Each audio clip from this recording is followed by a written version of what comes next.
Alors, sur les dossiers de Audrey Linkenheld, Bernard Charles. Oui, Madame le maire, chers collègues, un peu dans le droit fil de l'intervention de Jérôme Pianezza sur les questions finalement de relations entre les villes européennes et sur l'Europe et sur l'importance de cette construction, de cette union. J'ai bien entendu aussi ce que disait Faustine Balmel tout à l'heure sur, et à juste titre, sur les attaques qu'elles viennent d'ailleurs de l'extrême droite ou de l'extrême gauche sur la question de l'Europe.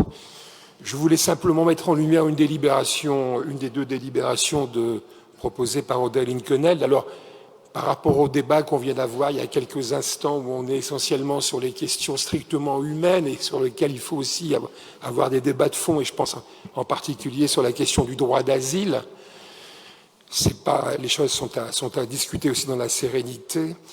Je voulais mettre en lumière la délibération 137 qui, à partir d'un plan de relance européen à visée écologique, numérique et résiliente de l'économie de 2020, a permis à un certain nombre de communes de la métropole, mais dans la commune de Lille, de recevoir pour notre commune, Lille-Lomme-et-Lem, 651 000 € de l'Europe pour venir équiper nos agents de 744 outils informatiques, de matériel de visioconférence pour finalement permettre cette résilience, cette adaptation pendant la crise sanitaire et finalement de permettre, je pense, un progrès également dans le fonctionnement de nos services. Donc je voulais mettre en lumière aussi cet aspect-là qui me semble tout à fait essentiel. La deuxième délibération sur laquelle je voulais intervenir, mais je l'ai fait aussi en commission, c'est la convention de partenariat entre l'Agence de développement et d'urbanisme et la ville, et en particulier avec l'idée de finalement mieux observer, de consolider nos observations du territoire et des politiques qui y sont menées.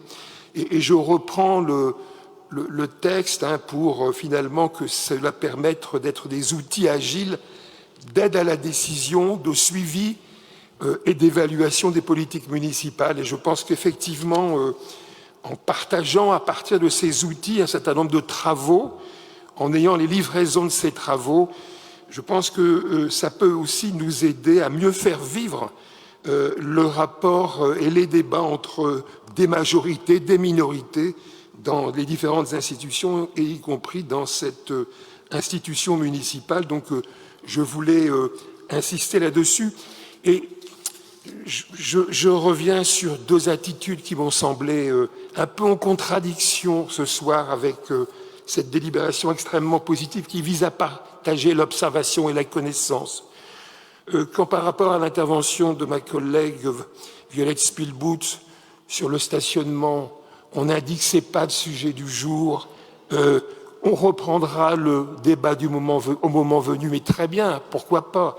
Mais là aussi, faudrait-il que le temps nécessaire de la préparation, du partage et des éléments d'élaboration de la stratégie soit effectivement mieux partagé qu'il ne le soit aujourd'hui. Quand tout à l'heure, j'ai entendu, par rapport à l'intervention de ma collègue Vanessa Duhamel, mais vous n'avez pas lu, et nous n'avons à plusieurs reprises pas besoin de vos conseils. Nous n'avons pas besoin de vos conseils. Je trouve que ces attitudes-là sont en contradiction. Alors c'est jamais blanc, c'est jamais noir, mais sont en contradiction complète avec ce que j'ai lu dans cette délibération et avec cette volonté d'avancer dans l'observation de notre territoire et d'avoir des débats politiques qui soient des débats politiques plus apaisés. Je vous remercie.